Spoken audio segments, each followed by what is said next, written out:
right, well, it is noon Eastern time, 9 a.m. Pacific time. We are streaming live now on Facebook. People keep coming in. We're up to 25 participants, right? Actually, 30 participants right now.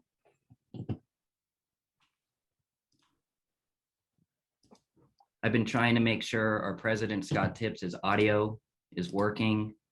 Greg Glaser suggested he log out, then log back in. Welcome, Representative Gohmert. We're really happy to see you here.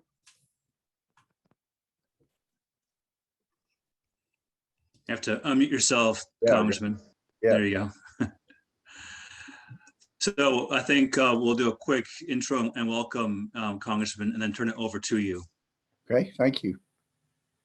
How much time do you have, Congressman? Well, I need to leave by 11:30 anyway. It's Central time. No problem. Yeah. So you'll be first. So that's probably longer than you want, for sure. No, we have some good guests here. We have Jennifer Bridges, who made headlines in your state, suing Houston Baptist Hospital. Yeah. So she'll be commenting on what's really going on in the hospitals. Good. And is Todd Zywicki on yet from George Mason Law School? Yep, he just connected his audio. Todd, can you hear us? Fantastic. Okay. I'm here now. Yes, I can hear you. Welcome, Professor. We'll start with the Congressman and then move over to Jennifer and you for on the ground friction over these mandates. Friction, huh? We learn all these new words, euphemisms for what's going on. How about totalitarianism? There you go. That'll work. So, Alex, how shall we proceed? Well, real quick, I could just make sure most people are muted, but I could mute all, and then I could unmute you and the Congressman. That sound Yeah, you good? can mute all, and then we can unmute ourselves. Or Okay, perfect. That's what I'll do. So you guys can unmute yourself. I'm muting all right now.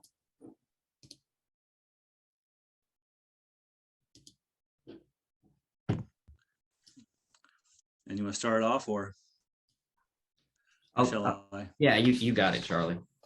Okay. Well, welcome, folks. We're really thrilled how excited people are about our monthly Zooms. NHF, National Health Federation, is the oldest health freedom organization in the world, going back to the 50s.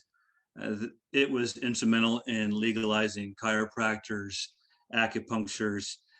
Lately, over the past decade, our president, Scott Tips, has made a name for himself being the sole natural health negotiator at this United Nations body that regulates food trade standards. It's called Codex. But over the past year, we've really notched it up to get involved with the health freedom issues that are becoming crazy, specifically three, and I'll share my screen real quick just so folks can see them in one place.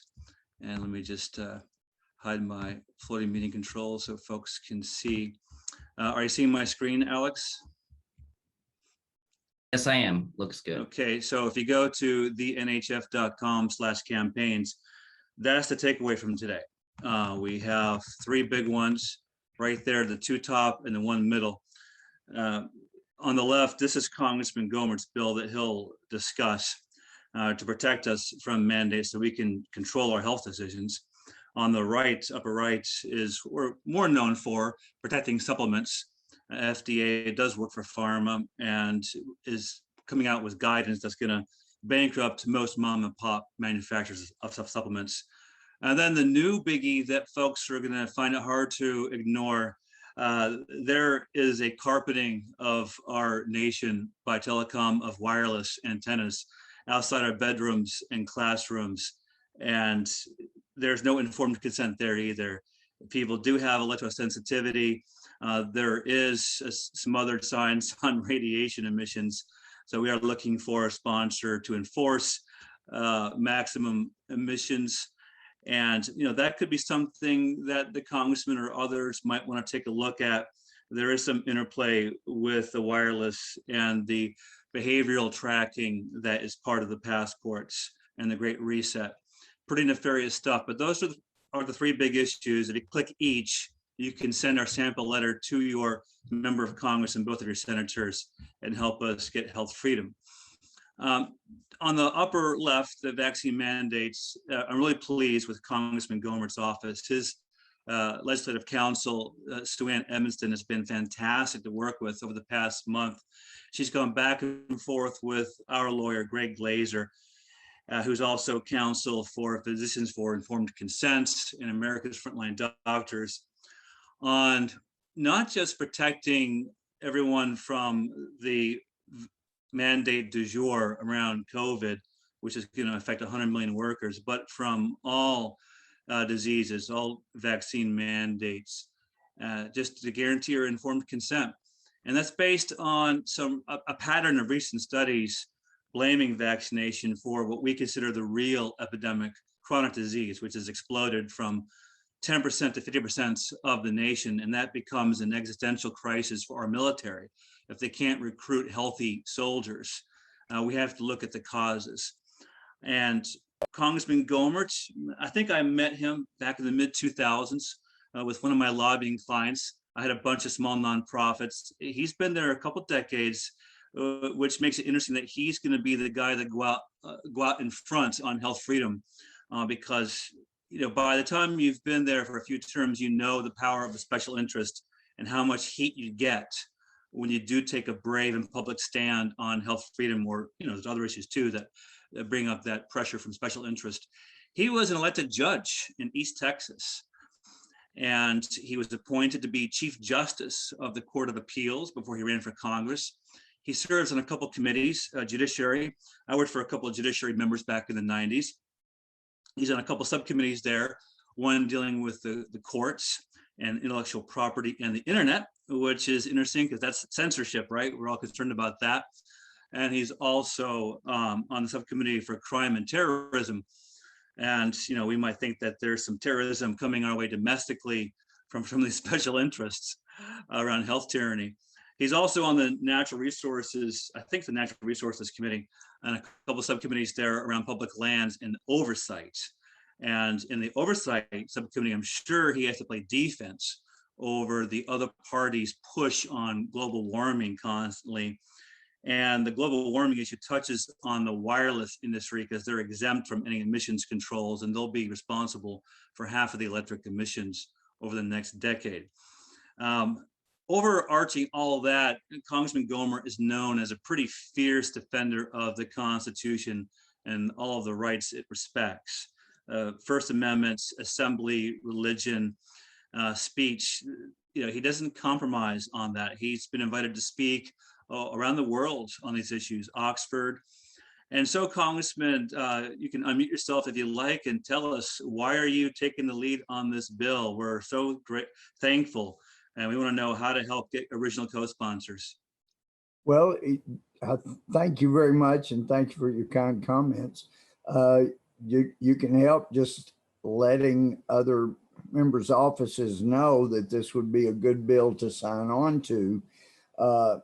But it's particularly of interest to me. I went undergrad to Texas A&M. I had an Army scholarship. I knew I was going to the Army for 4 years. And so I just majored in what I really loved. I'd done well in high school in biology, had the high grade in my class, but I loved history. That was my real love. And and I'm sure everybody here has done some looking at medical history, and it's really interesting when you look, and this is important building up to the bill I'm talking about and the informed consent issue that you brought up that's so important to me. But historically, I think most medical historians agree that, and I say most, but around 1910 to 1920, it may have been the 1918 protocols, but medical historians would say that for the first time in the thousands of years of human history, you had a better chance of getting well after seeing a doctor than you did of getting worse.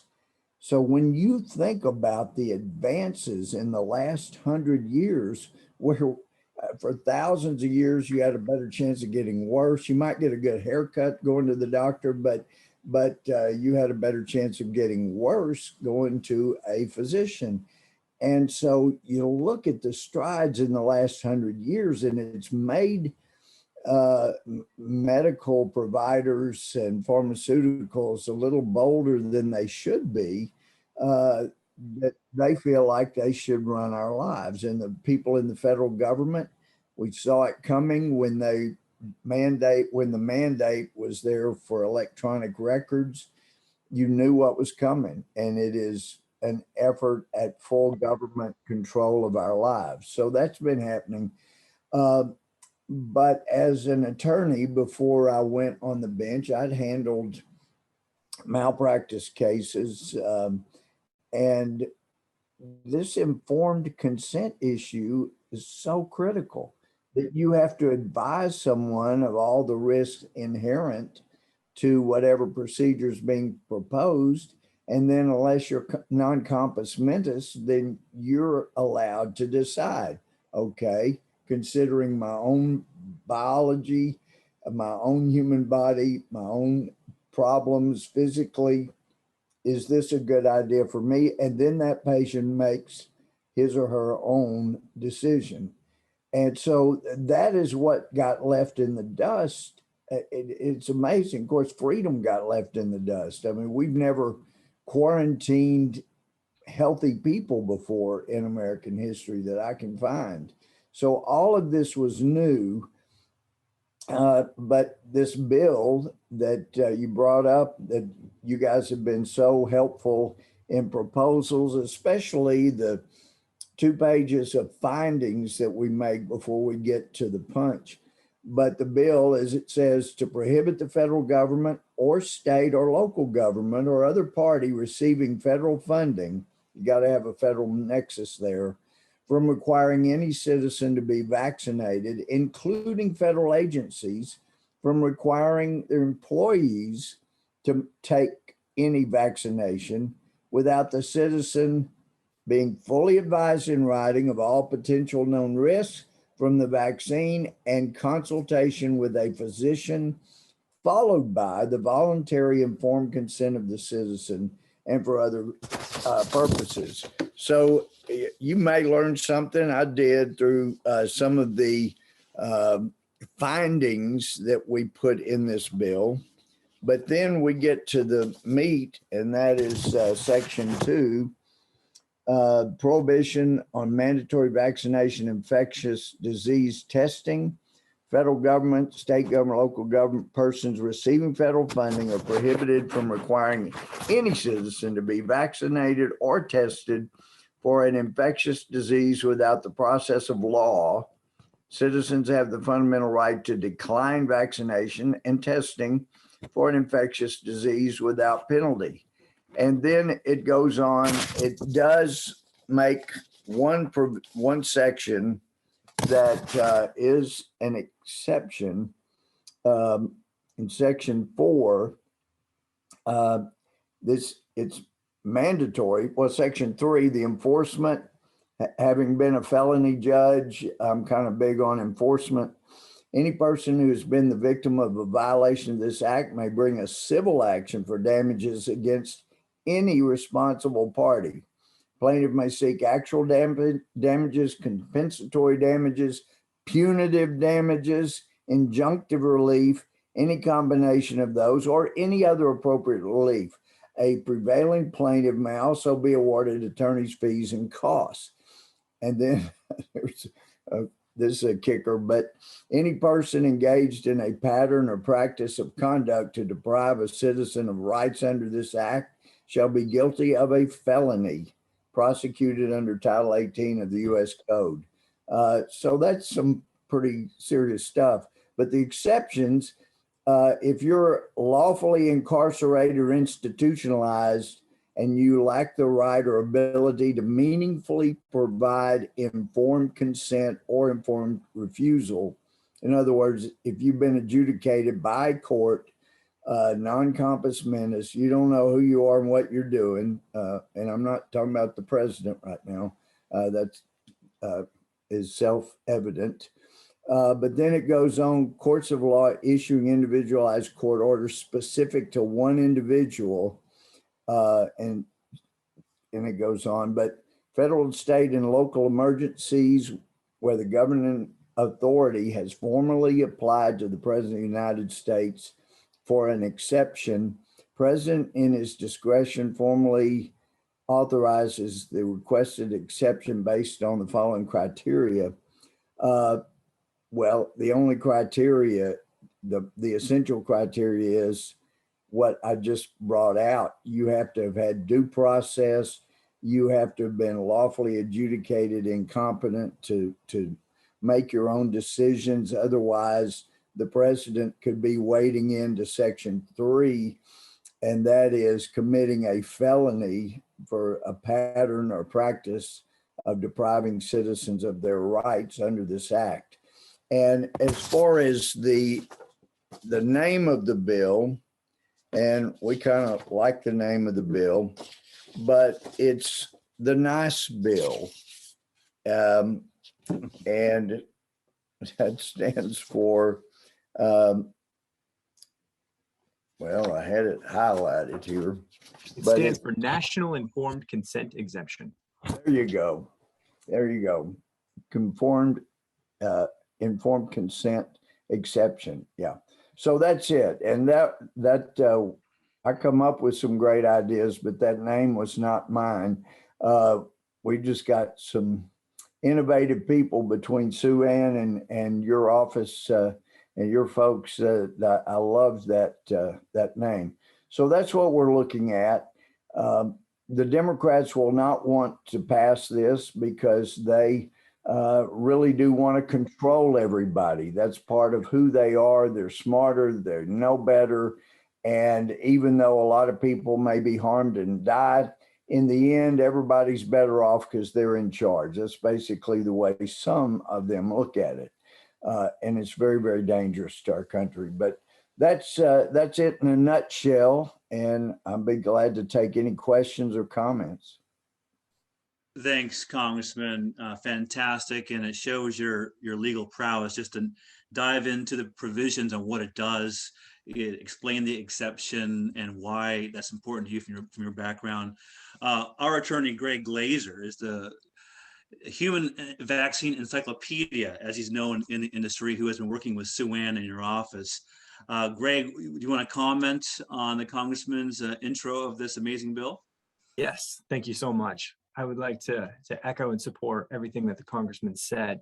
It is an accurate description of this excellent bill, which will protect the constitutional rights of all Americans to decline vaccination on the grounds of informed consent. It means that we get our rights back. We gain our right to decline a vaccination for any reason, meaning that you don't have to say what the reason is. If it's a religious reason or a medical reason, you just get to say no. And that's for every vaccine, which is how it should be. And so we're just so pleased that the Congressman sees the credibility and the foundation of this in our great Constitution. The bill begins with as the Congressman correctly highlighted, legislative findings that are all excellently cited and authoritative, citing to the CDC and the FDA. These are admissions that government has made over time, recognizing the risk of vaccination, and also other key points about control groups, that we need to have individuals who decline vaccination in order to study the unvaccinated. And it's a very key point that the scientific method requires unvaccinated individuals in order to learn how the product affects the population. This is just basic science. And so the Congressman has correctly identified this as being something that's good for America. So, and we of course agree that the scientific method is good for America. So protecting the unvaccinated is a key part of this bill. The bill has just sound, reasonable exceptions that require due process of law. What that means is that the government can no longer issue these sweeping orders that attempt to vaccinate everyone, just kind of putting everyone into one bucket and saying everybody's got to get vaccinated. They can't do that anymore under this bill. This bill would say that that due process of law, meaning a judge after a hearing issues a court order that is specific to the individual in question. So let's say there was an individual, for example, who had active tuberculosis, and they were a threat to their community because they weren't willing to follow just basic guidelines for tuberculosis control. Well, in that case, a judge can step in after a hearing, after considering the evidence, and make an order specific to that individual. I gave the example of tuberculosis because that's actually the #1 way that our public health officers and police officers deal with infectious disease. TB is a serious concern. So what we have is a very common sense, a very scientifically worded bill that recognizes the utility of public health and also retains all of our great constitutional rights to health freedom. And one last key point is that there's a provision in the bill that encourages the scientific study of unvaccinated Americans, and it accomplishes this goal by inviting the United States Surgeon General in the year 2026 to prepare a status report on the health of unvaccinated Americans. An unvaccinated American is someone who's completely unvaccinated. They've never received a vaccine in their lifetime. And that would, so that report that the United States Surgeon General would produce after consultation with 30 physicians who do not have pharmaceutical ties, never worked for a vaccine maker, for example. So it is an independent commission. So that report, because it will be produced in the year 2026, creates an incentive before that time for the study of the unvaccinated. And as other lawyers and scientists know who worked in this field, the study of the unvaccinated, multiple studies have now looked at the health of the unvaccinated and found that these individuals are the healthiest people in the country. It's remarkable. There's so much to learn scientifically. So very excited. Thank you so much to the Congressman for his forward thinking and his protection of our great Constitution. Thank you, Greg. If I might just refer to the insanity that has prevailed in Washington. Biden's now saying we've got to protect the vaccinated from the unvaccinated. So in essence, he's saying the vaccinated must be protected from the unvaccinated by forcing them to get the vaccination that does not protect the vaccinated from the unvaccinated. You follow me? This is nuts. You've got to have the vaccination that doesn't protect you from the unvaccinated. This is government at its worst. And just for a little historical background, the first time I ever made international news was in 1994 as a judge. There was a guy, Texas legislature had changed car theft to a mandatory probation. I had a guy who had a criminal history as long as your arm. And back then you couldn't even mention this unless the person brought it up first, but his lawyer did in sentencing. And by the way, he stole the car of a priest that was his only friend that came to get him from the hospital where he was getting treatment for AIDS. And he stole the priest's car. But anyway, he got caught. It's hard not to know who the thief was because the priest came to get him. But I saw his criminal history and I couldn't bring it up until they attacked me over it. But what occurred to me at a time where you were not allowed to bring up that somebody had AIDS, I told him, look, I'm supposed to come up with the conditions of probation and consider deterrence, but public safety as well. And what occurred to me is, and I said, I don't know if you're aware, but before a doctor can do a procedure medically, they have to advise you in writing of all the risks inherent to that procedure and then get your signed consent after you know the risk. And I don't know where you got the HIV virus. For our purposes, it doesn't matter at all. But my understanding is when people get HIV, they wish the person that had given it to them had let them know in advance that that was a risk, that they were HIV positive or had full-blown AIDS. And I said, so one of your requirements of probation, you're not to have sexual relations until you advise in writing the person that you're proposing to have relations with, that you're HIV positive, you have full-blown AIDS, and they're willing to assume the risk of getting that and potentially dying. And I said, there'll be no bedroom police follow you around. But if at a hearing, your partner comes in and establishes that you had sexual relations, then I'll look to you for the informed consent signature. And if you don't have it, I'll revoke your probation and send you to prison. Doesn't that seem fair? He indicated yes. But within 3 days, I had all these organizations coming after me, which really surprised me because I thought it ought to be a freedom for people to be informed before they're potentially given a deadly disease. But it didn't take but maybe a decade after I took all kinds of abuse. And that was even in international papers, like in Germany. We heard from a guy there that read it in the paper. But now it's pretty standard law all over the country after all the abuse I took, that's a crime to potentially give someone AIDS. You have to at least tell them. So that was the first time I ever made international news. I was shocked it was such a big news item, but it tells you how long my mind has been focused on this issue of fairness called informed consent.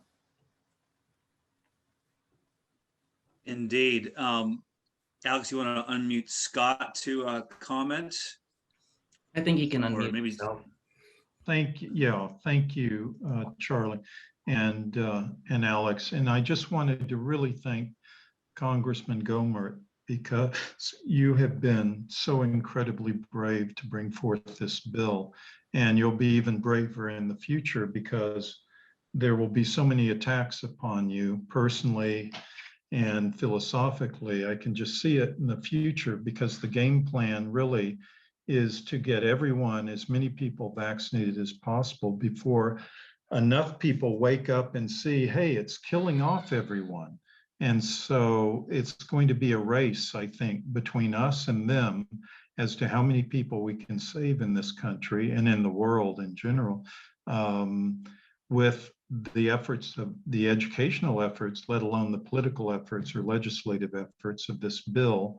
And so I just want to say, as president of the National Health Federation, we really appreciate you. And we have some other, besides the contacts that Charles has, we have some other personal contacts in Congress that we can go to and try to elicit support for you on this bill. I have some personal friends there, and I will, from Congress in California, and I can talk to. I'm from Texas originally myself, born and bred there, so I'm a native Texan, but I spent too much time in California, and but fortunately got out of there before it got worse.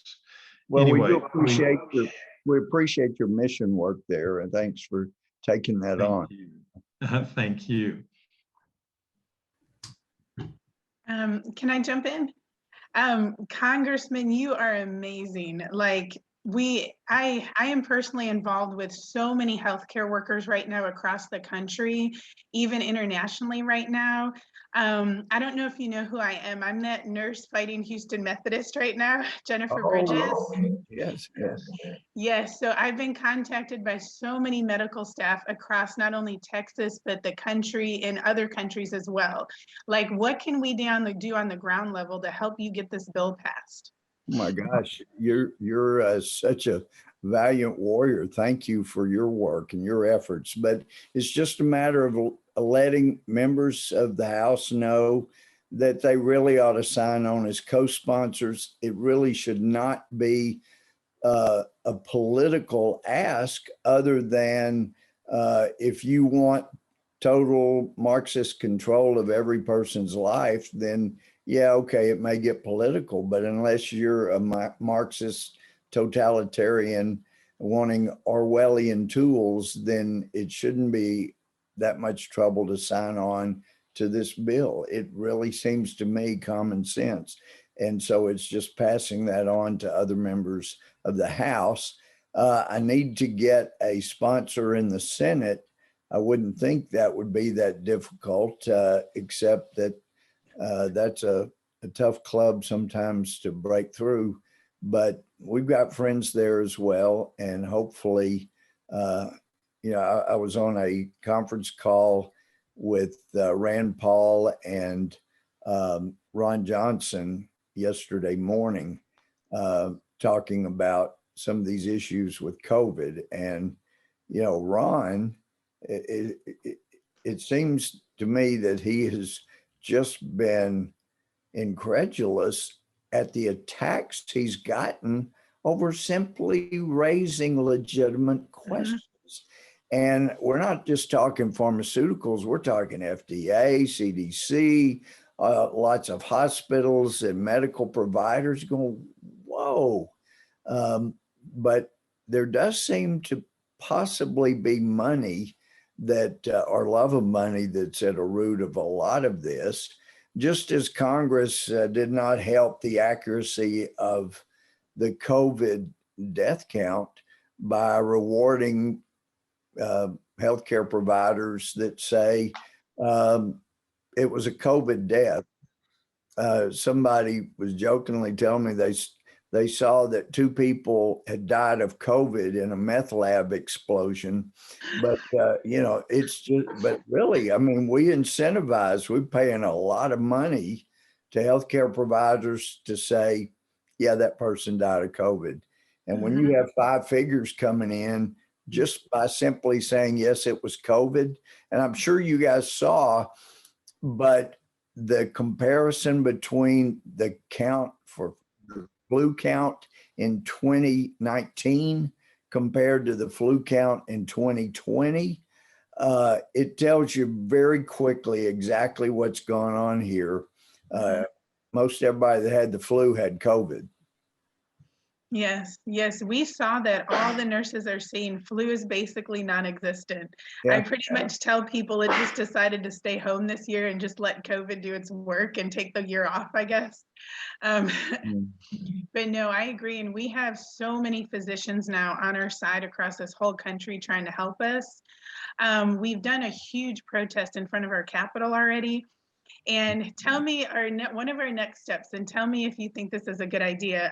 We're trying to get a press conference going at our state capitol, and Senator Bob Hall is amazing. So is Representative White. They're very much on board. We're trying to get a press conference with them together here during the special session, along with possibly Alan West, to give a little bit, against Governor Abbott right now.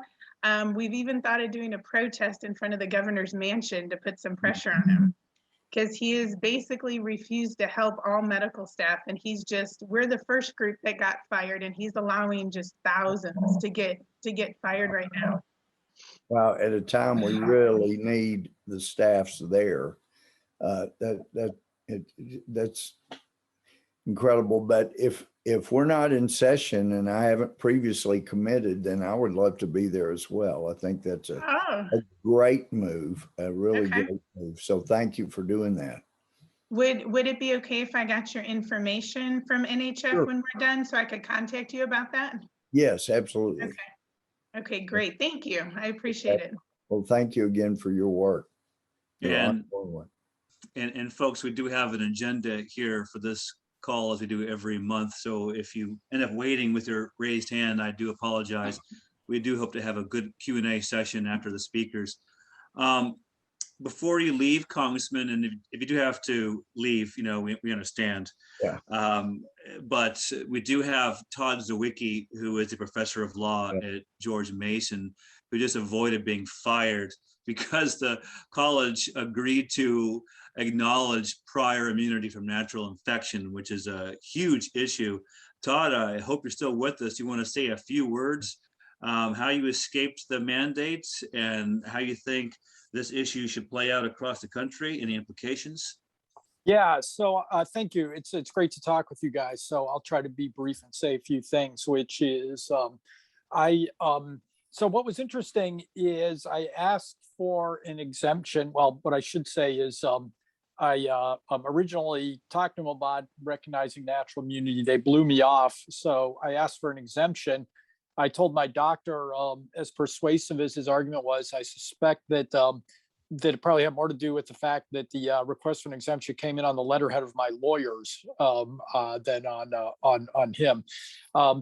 We requested for natural immunity. The university actually ended up giving it to me based on some peculiarities of my particular health circumstances. Just I had a terrible case of shingles that resulted in facial paralysis this spring, and so they basically gave me a one-off way to do this that wouldn't be generalizable to anybody else. And as I've heard from people around the country, and based on my experience, or my observation is that these places are really reluctant to provide any general rules for people, which is they want everybody to get vaccinated, but that they have been very willing to give religious exemptions, interestingly enough, many of which are quite frankly bogus. But they're afraid to get sued over religious exemptions. And the Supreme Court has created some incoherent doctrine on that I'm not sure private employers even understand. But they've been much less willing to provide exemptions for medical necessity, which is kind of bizarre given what's going on here. And so when I talk to people now who are looking to try to exemption, what I say is try to find something unique in your health history that will allow them to give you an exemption that won't be able to be used by anybody else. And so what I think a lot of this going on here is these employers really don't care about this, to put it bluntly. They don't, they really don't, they're just basically, these are bureaucrats doing bureaucrat stuff, right? These are just sort of, mid-level human resources bozos doing what they do, which is checking boxes. And so they want to check boxes and measure their metrics and all that crap. And so what they don't want is to get sued. What they don't want is trouble. And so it's one of these things where for a lot of people, universities seem to be particularly dishonest and totalitarian about this. Universities seem to be the worst about protecting people's individual liberties. Private employers seem like their heart's not really in it, to tell the truth, and are willing to give exemptions fairly easily. So I tell people, push on. They really just kind of want to make you ask. And if you can make a strong ask, and if you can do it forcefully enough, a lot of times they'll give an exemption. Now, the big issue that still needs to be out there is these bigger, larger litigation issues. There's a good article in the Wall Street Journal about this, which is to win the war. I want to battle. To win the war, what we need to do is make it clear in the public debate that the vaccines, and everybody knows this, they just won't admit it, the vaccines are not intended and cannot prevent infection and transmission. The entire justification for vaccines is based on transmission, not on whether it actually provides some therapeutic value. And that's the message that has to be delivered over and over and over again. If you follow my Twitter feed, that's why I just keep hammering away on the number of breakthrough infections, because it has to be rooted in protecting the community. If it's just, it turns out to be a good therapeutic, it's no different than the government passing a law that says you have to go to the gym 3 days a week or eat 5 servings of fruit and vegetables every day. That'll help your immune system. You can't do that. It's got to be about transmission. And so that's the big question here. And so that was the main reason I brought my suit, that I actually filed the suit very aggressively in this case, primarily because there were some suits being filed that were very poorly done, to put it bluntly, and were going to result and did result in some bad precedent because they were not very well conceived cases. I thought of this case, I took it to NCLA, which structured the case. And so what I was trying to do was create a template that other people could basically cut and paste that was more sophisticated than what had come before. And I think we've done that. So the last piece of this is we just need more doctors and lawyers that people can find who can help them on this. The lawyers have been very disappointing on this. A lot of people said, I contacted the lawyer, they took my money and then told me they couldn't do anything. And so we need more lawyers. We need a network of some sort where people can find lawyers who can help them. Doctors who will, even through telemedicine, will write a good, strong medical exemption form, because a lot of the other doctors just don't know what they're doing. They don't know how to do it. And some way or another, a network needs to be formed so that people can actually protect their rights until we at least get some recognition of some real science in this thing. And that's what we're missing right now. People just don't know where to turn. So that's my background. So I see a few hands. Should I call on people? No, I'll take care of that. Okay, Todd, great. and real quick, so Todd is a senior law professor at George Mason, which is known for its law and economics center, its combination of law and econ, which is very unique. And Todd ran that for a bit. He's also a Right. senior fellow at Cato, where I used to work a couple decades ago. So thank you, Todd. That's impressive stuff, and I like your recommendation to get more coordination, because people out there are panicked about the mandate and how to escape it. Before we go to Q&A, if I could bring in Jennifer Bridges, the fired nurse, who's gotten really active since on that. We could do a Q&A after all three speakers, and then we can just kind of mix it up a bit. Jennifer, the big question that we have is twofold. One, we here in New York, a hospital has cut its maternity ward because not enough unvaxxed nurses are staying. And of course, that's going to be a huge deal in a few days and next month, since the deadlines are kind of hitting there. And a good percentage of nurses and people just don't want to be guinea pigs in this experiment. So the other question is, the Informed Consent Action Network has written a demand letter to CDC demanding data for the CDC's claim that we have a hospitalization epidemic of the unvaccinated, which flies in the face of the experience in Israel and UK, where a majority of hospitalized COVID patients were vaccinated.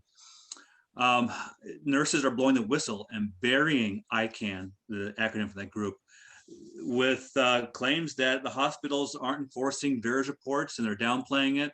That's a huge deal, and people don't know that this vaccine is dangerous because the hospitals aren't being honest, and CDC isn't enforcing the law, which requires that data reporting.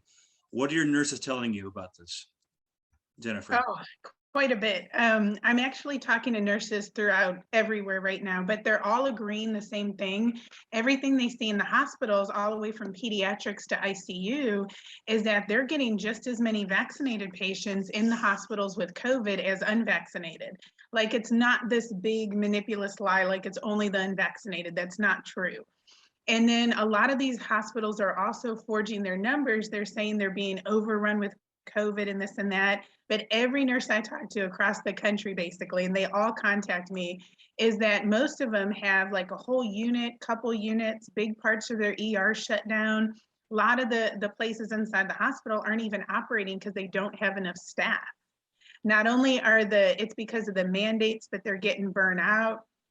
And so many things, because the people that have been there working the whole time, like, including me, like, we worked there the whole year during COVID. We don't get anything for staying there. But then these hospitals bring in agency nurses.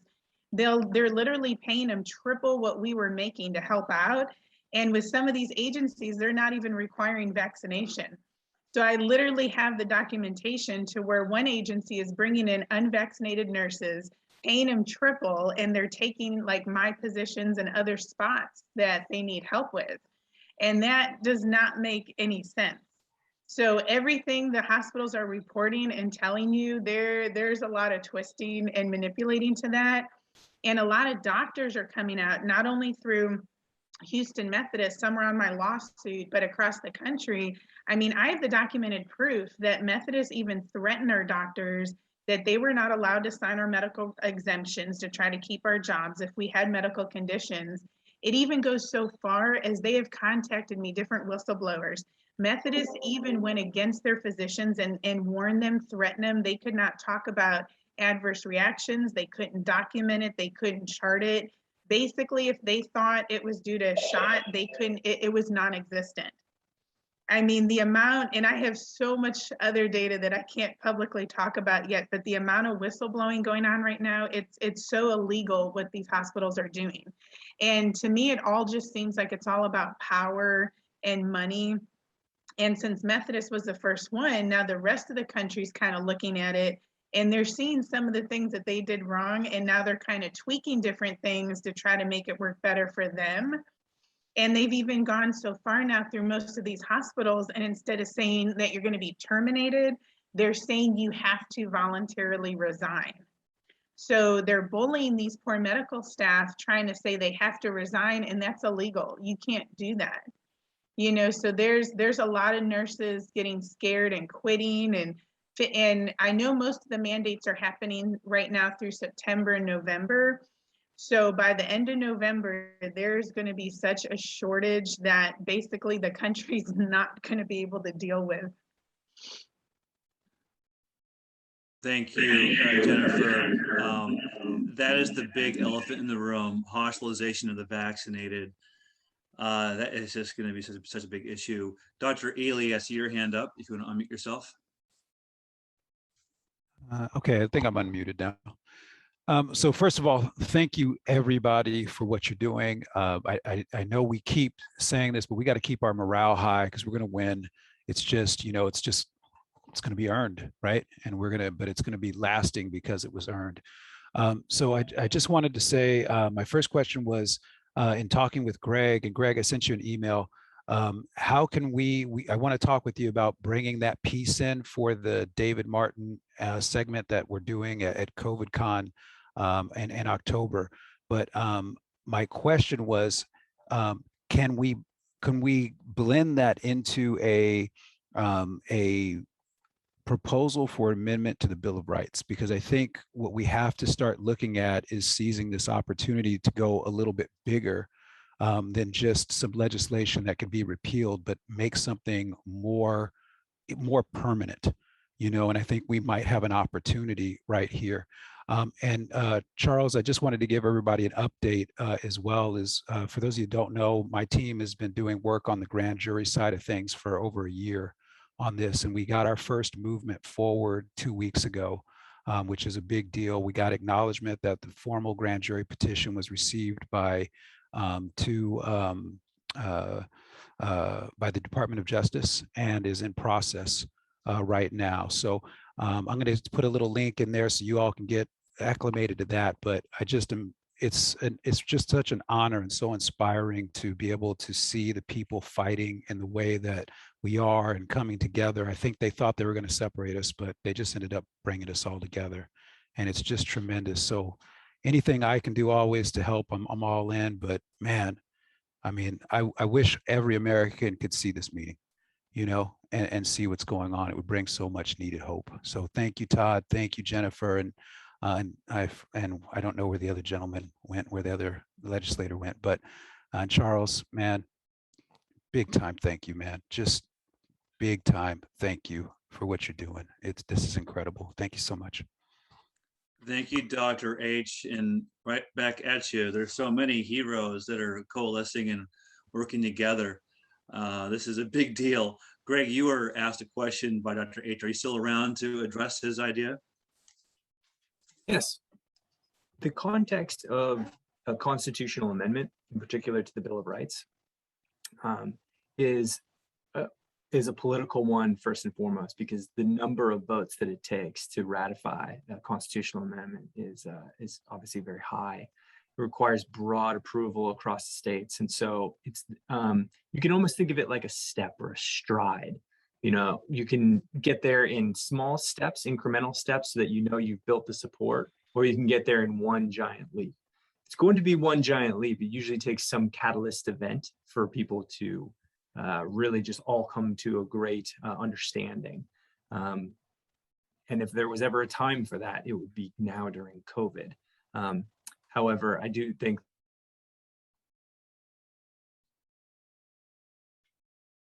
absolutely key piece. Another way to say that would be that currently the kitchen is on fire and we just need to take care of that right away.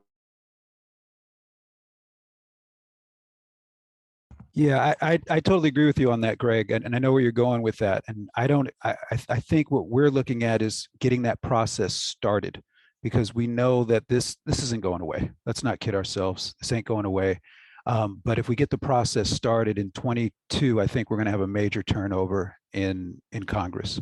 And I think that maybe creates the opportunity. If we've laid the groundwork and the foundation, that 2022 could be a big year for medical freedom. But we got to do the work to prepare the soil, so to speak, for that right now. And that's kind of what we're doing. So at any rate, I don't want to take up any more time, Charles. Thank you so much for the floor. Thank you, Dr. H. Dr. Silverman, I see your hand's been up for a while. Hi, I am a recovering allopath in Cincinnati, Ohio.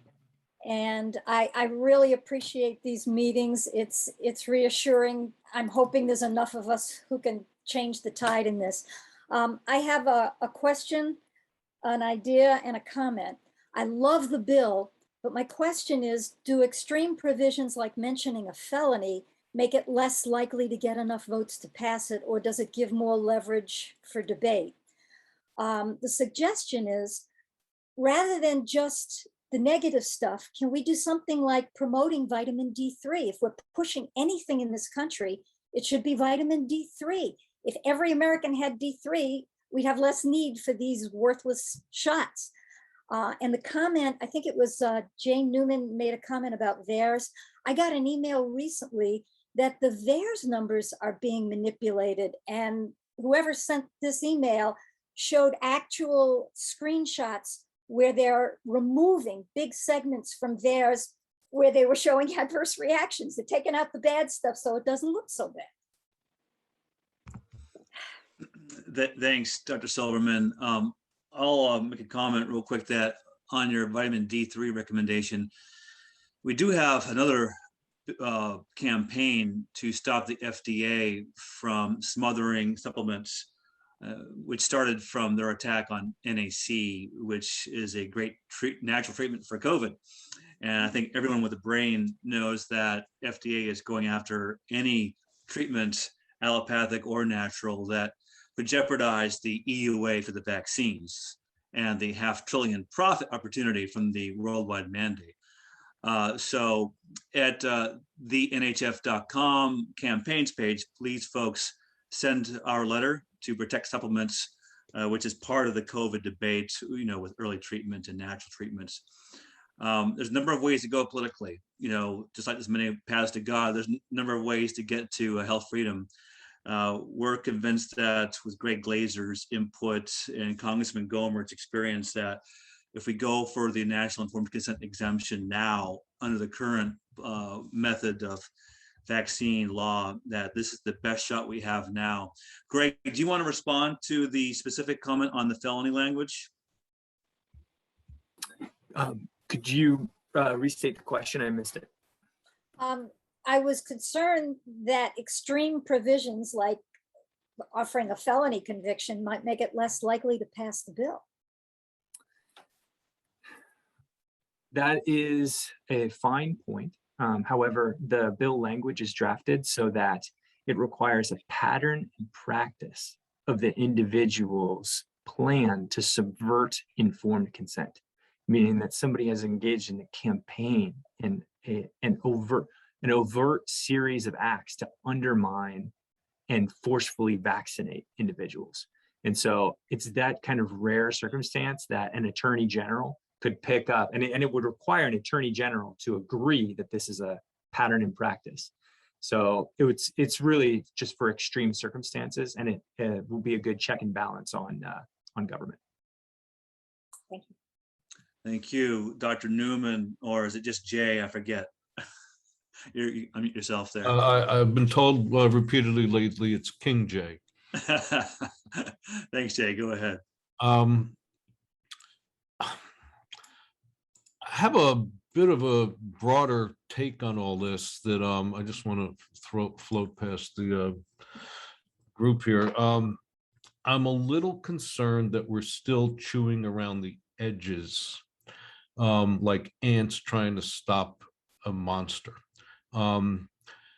Fauci announced after Biden came in that one of the new rules the FDA is coming out with is that new vaccines will be coming out like crazy, and the new requirement for approval is no longer being tested and shown safe and effective on a large group of people, but simply demonstrating an immunogenetic response. I think, in my opinion, government people are just self-serving like everybody is, and it's the blind religious worship of the medical field combined with the unimaginable money that the people in the vaccine industry have that is the real problem. And their influence over politicians, over the public mind, over perception, over social media, news, medical people, all of it. I think that's the bigger problem. And I think maybe there's something to be said for, rather than doing all these other things, which I call chewing around the edges, which are all essential, to give us some more of the offensive that might help move all this and maybe take advantage of what's going on here to make real progress, is to try and expose and disclose and attack the financial conflict of interest thing. I was making notes on what to talk about here, and I came up with, how about we propose the Medical Conflicts of Interest Disclosure and Exposure Act? In a time of emergency like this, we should be able to be informed, and the public should be informed, and the politicians should be informed in every nuance of how individuals and corporations who will profit on vaccines have somebody in the FDA, somebody in the CDC, what the relationships are, how much they're donating or paying into the news organization, how much they're funding the medical team that's coming on the news to say these things, how much lobby money they're spending. Now, this gets to free enterprise versus socialism. I think it's time for us to evolve and use this, so we're coming at them in a much broader way to shift the focus a bit, to give them something else to chew on, and to help make the case for each of these legal exemptions and, you know, and acts we're trying to get passed for legislation, by having a really strong case to make to the people we're asking to make these legislative changes, by making them think, wait a minute, maybe this blind worshiping of the medical field should be a little bit questioned based on the fact that, gee, yeah, there's huge money being made, and how much is that affecting motives and the ability to influence everything that we're seeing here. Jay, I think that'll be a good pitch with Dr. Benz, who's up next on what we discussed last month. Could I just add a few words, Charles? Yeah, first I want to say, personally, what a privilege it is to be on here with Jennifer. So thank you, Jennifer, for what you did. And I didn't realize till after the fact that you had natural immunity. And that's one of the lies that the way the media covers this is they just claim it's about vaccines, and that, you know, these are medically illiterate healthcare providers. And my understanding, I think it'd be important to get this message out, is that most of you, my understanding is, have already had contracted COVID and recovered. And I think that's a message that should be getting out there. Just a couple other quick thoughts on all this, which is why did I focus on natural immunity in my case? And why do I think this is a very, very important issue to put a lot of chips in? The reality is, one of the reasons these other lawsuits were bad lawsuits was because they were frontal assaults on vaccine mandates without any really good logic. That's not going to work. The law is very bad on this, very bad. And so I handpicked, I essentially understood my case was the best possible case to try to get judges to actually have some fortitude, because they've shown very little fortitude during this whole thing. And so focusing narrowly on natural immunity, precisely on that was a way of trying to drive a wedge into this and make incremental progress, because frontal assaults aren't going to work, but that can provide the basis for further development. So that's why I focused on that.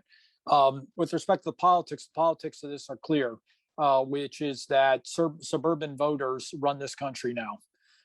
Which is suburban voters as swing voters. Right now, suburban voters are holding on to this myth that the vaccines work, and that they can somehow never get COVID if they just keep getting these, completely safe booster shots over and over again. And so that's why they're doing this, as their polls indicate that the people who run this country, which are basically, frankly, suburban moms who are terrified by COVID and have been, learned to be terrified by COVID and learn to hate the unvaccinated people. Somehow or another, those people have to be educated, or none of the politics is going to go anywhere, which is why I brought litigation. That's why I think the only solution is a lawsuit, because politics aren't going to look at it. The regulators aren't going to look at it. Judges may look at the science here. Just a couple other things on messaging. I would say first, one of the big lies that they have that I harp on again and again on my Twitter feed is whenever they report the data on the unvaccinated in the hospital, they always say the data since January 1st. Now, sometimes they don't even say that. But basically, the way they inflate these numbers to be 97, 98, 99 is by taking all of the deaths or all the hospitalizations since January 1st, even though, in January and February were bad months where something like 150,000 people died or whatever, right? And then they say they take their January 1st to the current date and claim that that's what's going on. So that's a message that needs to get out, which is we need to look at the recent data and hold their feet to the fire on the recent data. I think a few other things that are important here is I think the message about this should be a decision for you and your doctor, not you and the not your boss's HR bureaucrats. That's a message I have found resonates with me, who are, we don't want to put employers in the middle of this. And, when I get really riled up, I point out that the guy who devised George Mason's policy on this is literally the university fire chief.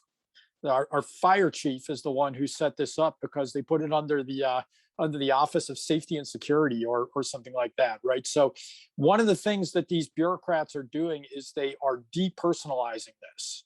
And we need to start forcing the people who are doing evil and wickedness by name, right? We need to put faces to these abstruse sort of rules and the CDC and this, that, and sort of, these are identifiable people and people need to identify them. And I think one of the things that's important for the nurses and everybody else to understand is the other message here is that this is a war between nurses and doctors and the bureaucrats who run their offices. Right? It's the MBAs and the lawyers who are doing this because this is what they're supposed to do to keep from getting sued. And the number of doctors and nurses I've heard from who are in my same position and basically saying the bureaucrats who run this hospital are forcing me to do this. I think there's a class warfare there issue that can be promoted and should be pushed on. And the last thing on this is I've also tried to get out the message. I think Jennifer's doing the same thing, which is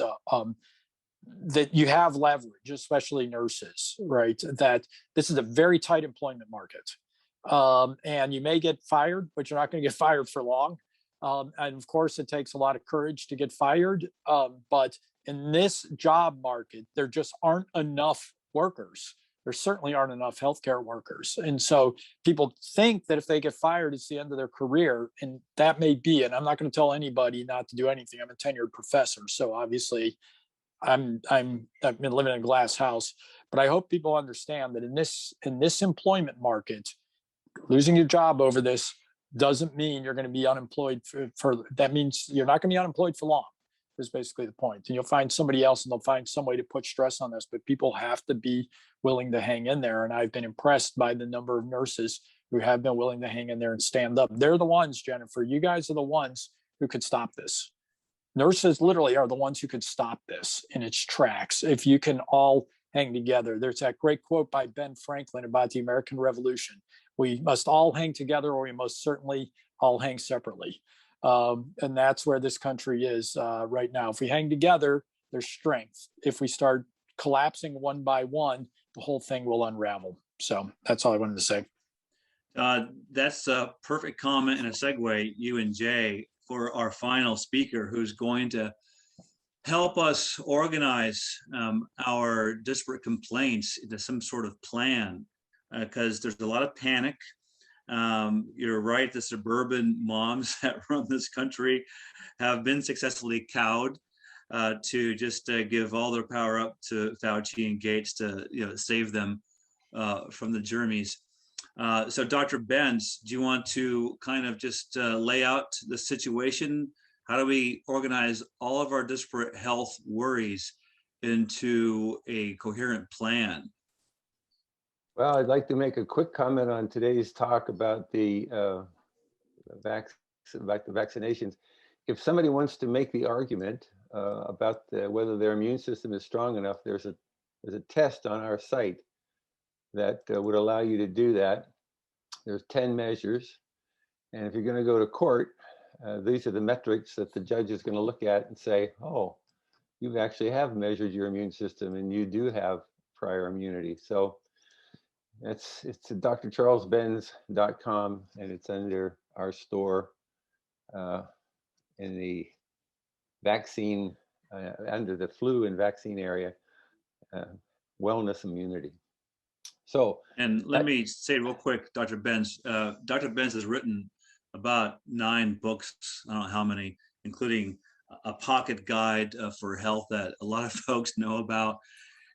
He's been hired by governments and Fortune 500s to iron out their chaotic internal politics. He was involved in cleaning up the Danube River, helping formerly communist East European countries get their act together, bureaucrats in Canada.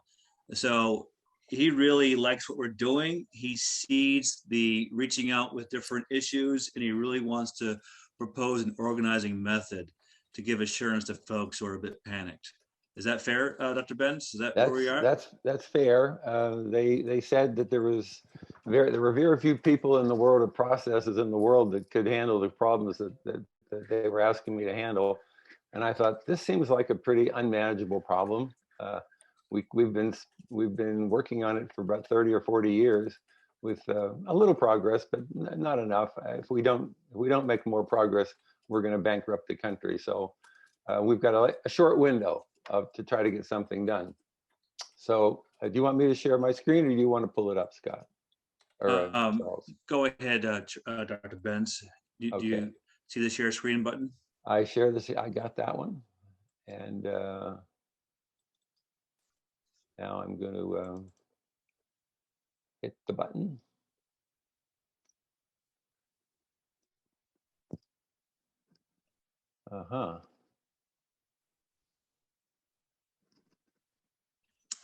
Alex, do you know if the guests can, there you are, perfect.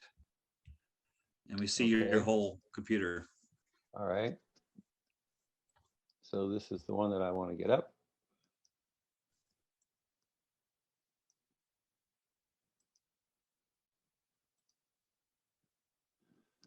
So we're calling it, there's only about 5 slides here, but this is kind of a short version of what we're going to try to do. There's about 25 slides in the whole presentation, and it's basically a 6-step process that we've used to solve a lot of these problems, and it's been used about 200 times in different countries and jurisdictions around the world and companies. So I happen to call this one shifting the medical paradigm to be safer, more effective, and less costly.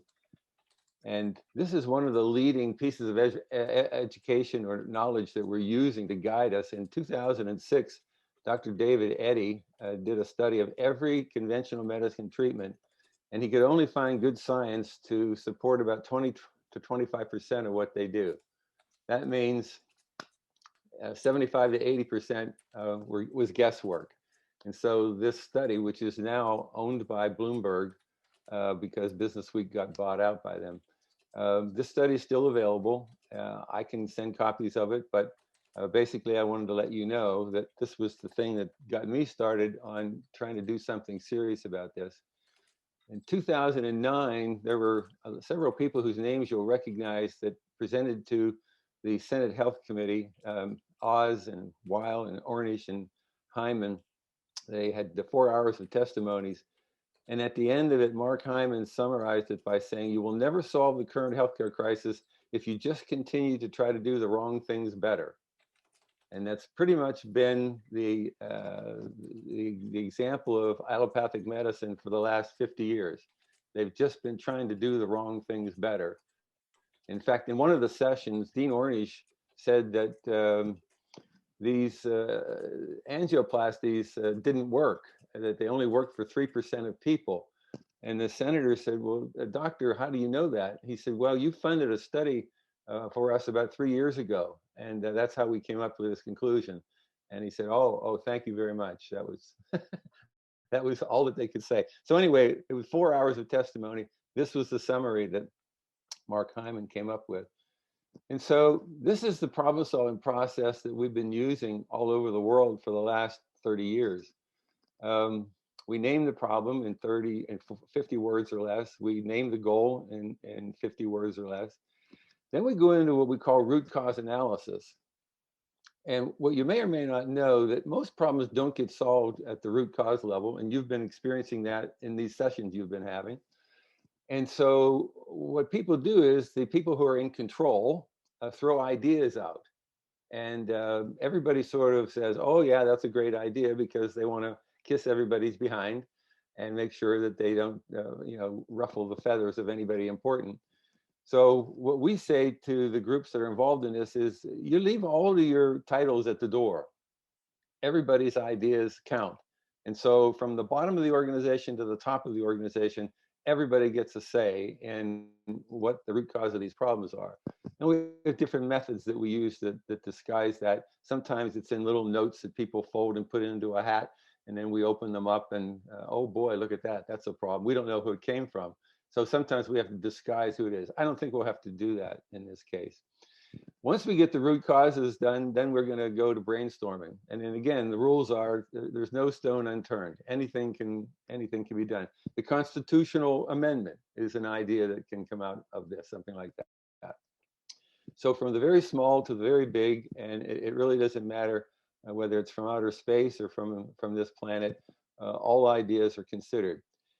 It's number 5 that where the most energy is put into it at this point, because it's at this point that we say, on an effort and impact grid where we have both a horizontal 10-point scale and a vertical 10-point scale, how much effort is it going to take to do this? And how much impact is it going to have?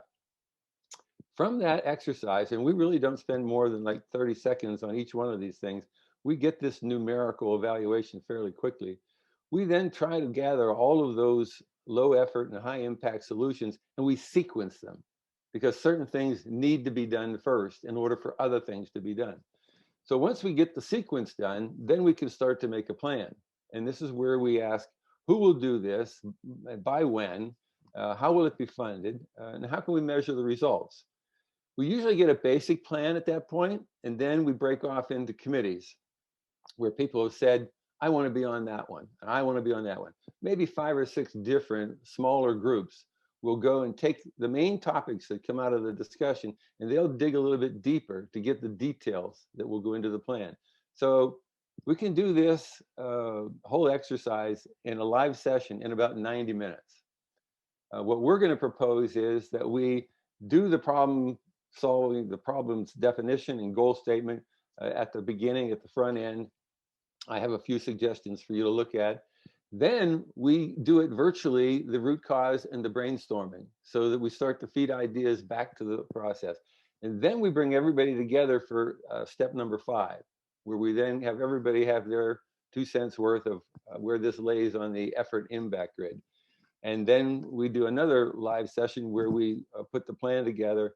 And so there's about 2 or 3 sessions that need to be done virtually to get this done. And then we go into the small groups and come back for smaller meetings sometimes, and then a bigger meeting where they bring all the back together. Anyway, I've done this 200 times. It's worked every time. It doesn't make any difference whether it's a small problem, a big problem. Some of these controversies have been going on for 30 and 40 years. It really doesn't matter. This process works. And so here's the initial, or my example of what a sample problem statement would be. The problem is the majority of the healthcare industry is focused on treating sick people for profit, with mostly scientifically weak strategies.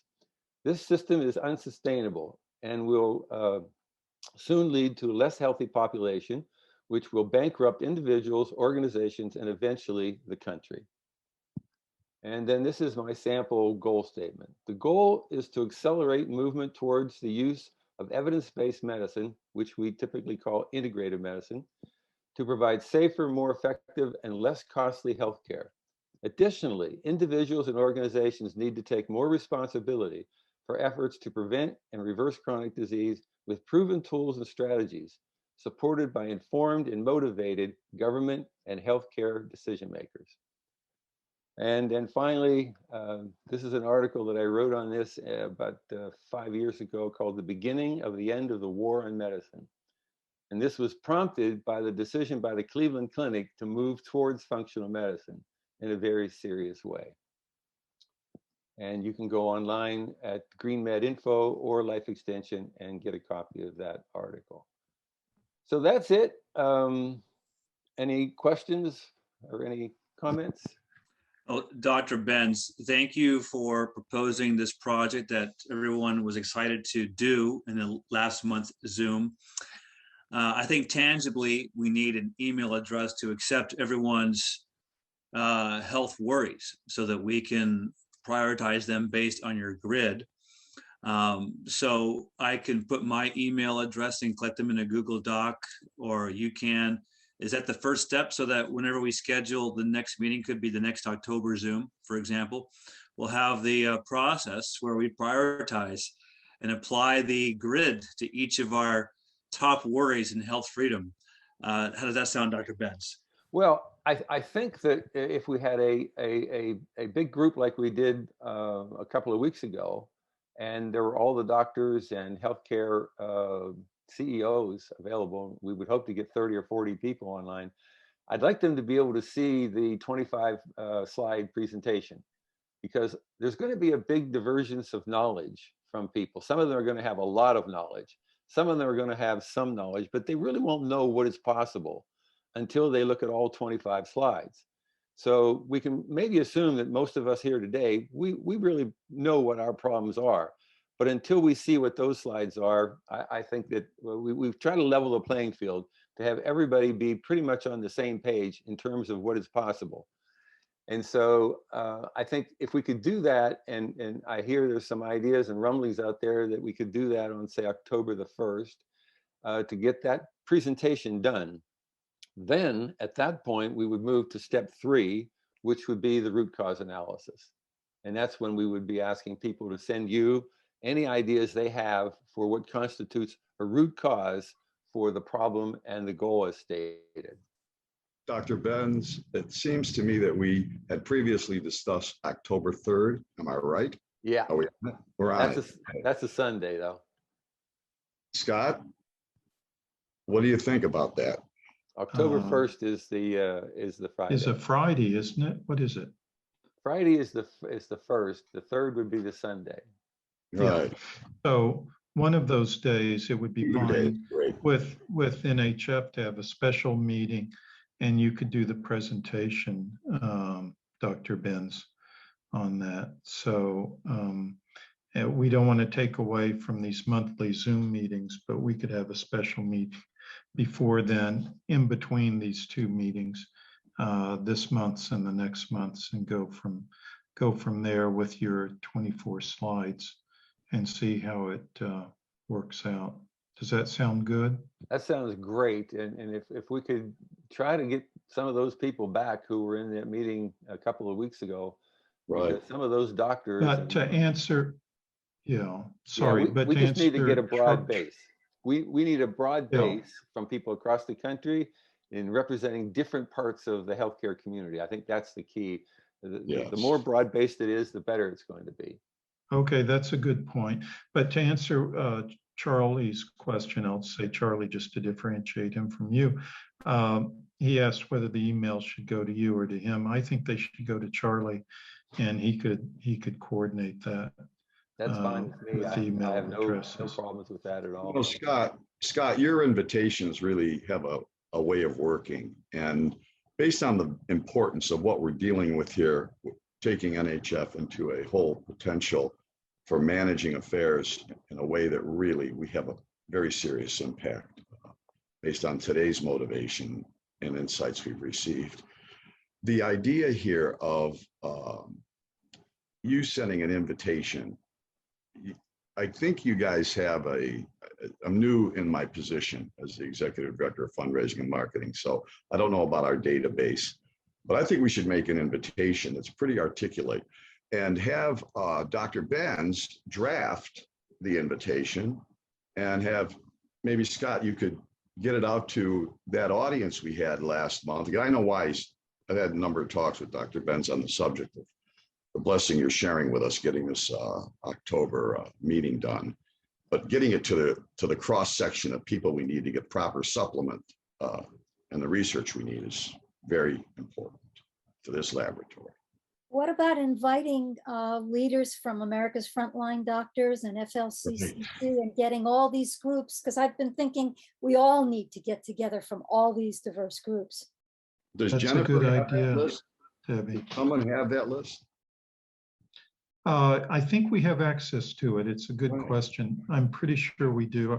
I've seen some access point to the list. At the very least, we can contact the person in charge and ask them to forward on our email. But you're right, Jack. I think something help with that. that I can Dr. help. Benz would draft that could then go out under my name for NHF. I think that would be a way to go. And then the next step is getting this type of stuff sponsored. And that's my entire focus as we move into finalizing our agreement, Scott. So we're on, Okay. we're on the platform that explodes NHF into global markets. Okay. Well, this is all great, and I want to explore this more and actually do it, not just explore it.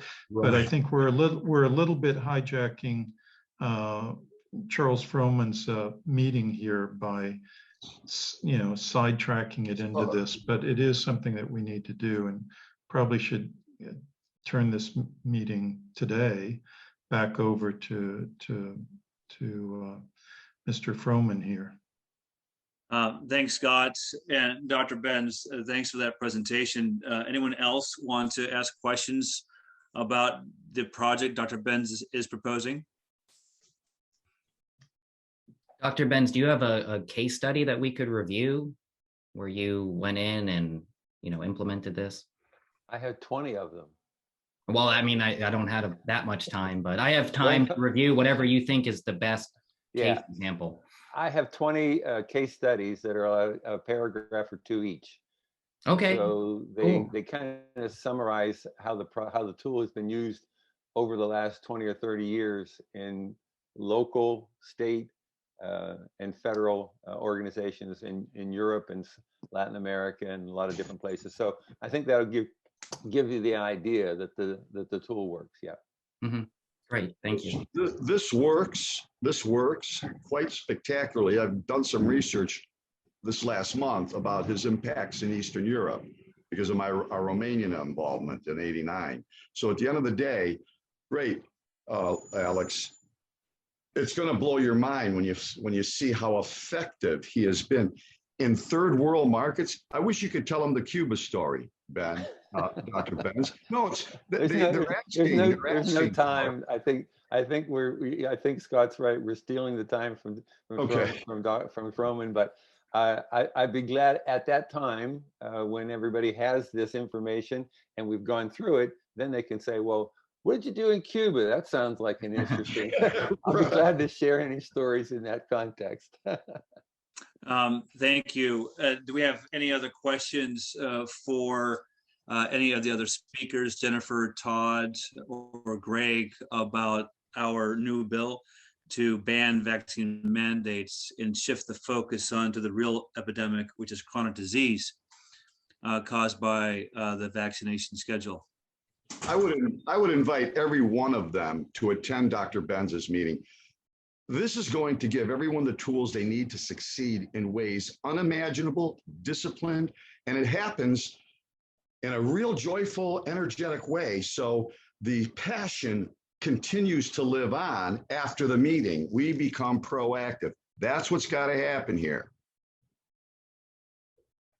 I would like to give a quick shout out to Jennifer on the cover of our latest magazine. Scott did a great job writing the article. I Thank also, you, Alex. sorry, I just want to say a big thank you too, because I was so shocked that we were actually on the front cover. I had no idea.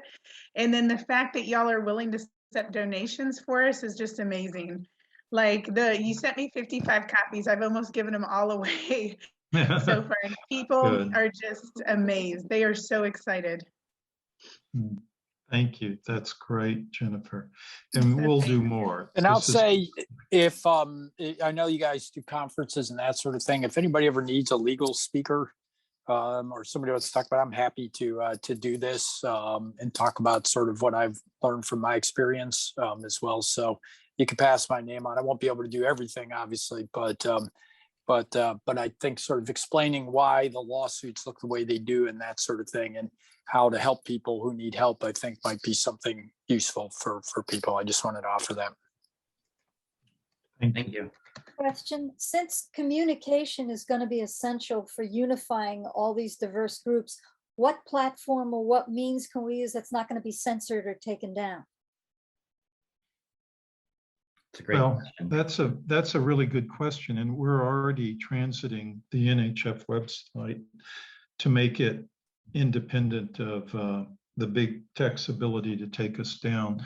One of the things that ought to be recognized is these old style RSS feeds are one way around the censoring mechanisms of Facebook and social media and the like. So might want to consider using RSS feeds, because then you go directly to the content. You'll notice, in fact, right here on the screen, you'll see RSS in capital letters to the right on the NHF homepage.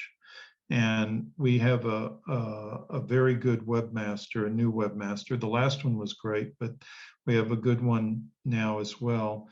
And he's going to be implementing this more as a way to avoid censorship. In fact, I give a speech in about 1 week from today. I give a speech in Washington State on censorship of the media, of the health freedom movement, of the anti-vaxxers, of you, Jennifer, and others.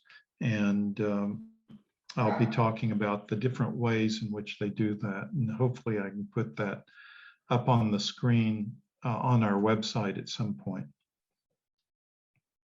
And Charlie here, just to remind folks, if you could at thenhf.com/campaigns, send our sample letters for Congressman Gohmert's new bill, the National Informed Consent Exemption, as well as our other two bills.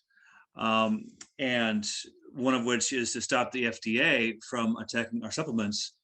And if you become a member and you get this award-winning magazine, it's filled with articles, especially about that latter issue, the threat to our supplements. Those articles, many of which were written by Scott. So that is really our expertise. And we'll return to that third issue in future Zooms regarding the creeping wireless carpeting of our country with unregulated telecom antennas outside our bedrooms and kids' classrooms, which is a similar threat and dynamic to the vaccine informed consent issue, where you have no informed consent. So anyone else want to raise their hand and ask a question? Well then, Scott, do you want to say goodbye to everyone? Yeah, thank you. Thank you, Charlie. And I really do appreciate everyone attending this meeting. We had a good number of participants, and that's thanks to a lot of you spreading the word. And I'm looking forward to hearing Charles Benz on October 1st. And I hope all of you will note your calendars for that. And then, of course, a month from now, roughly, there will be the next monthly Zoom meeting that Charles Frohman will have put together.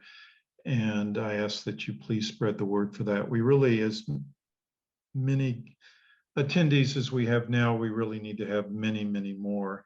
And this thing is going to heat up because really we're in the fight of our lives now. It was always something important before, but this is really it's an existential fight. and it's an anti-human fight.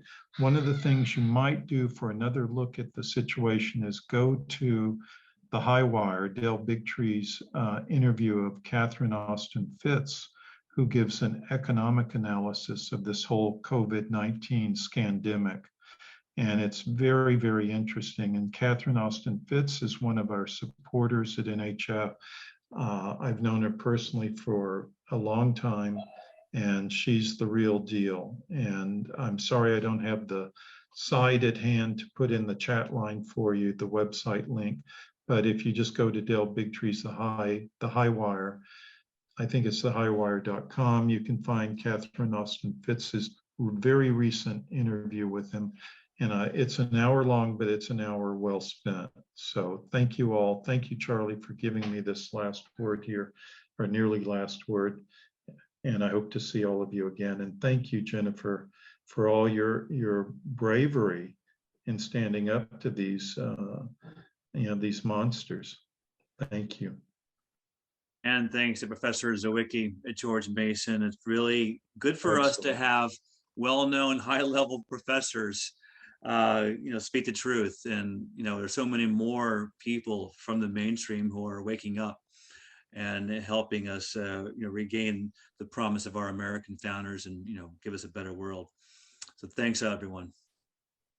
Yep. Thank you, Charlie, for adding in Professor Zywicki on there, because I should have said that too. So I appreciate your helping me out there. Yeah, Okay. Please share this video with everybody you know and everybody who loves health freedom. It's time for everybody who's concerned about health freedom to be on the same page. That's Where do we right. get the video? Where do we get the video?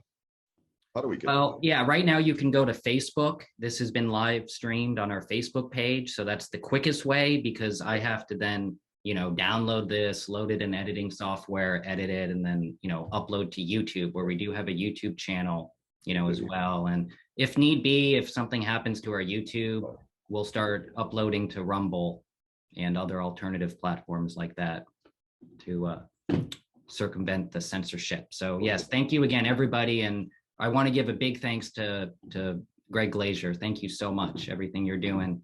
I highly recommend everybody review very thoroughly his whole control group litigation and informed consent defense. It really is incredible for humanity.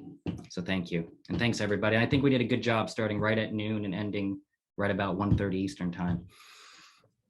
So can't wait to see a bunch of you October 1st, and then also for the third Friday in October as well. And happy Constitution Day with the signer.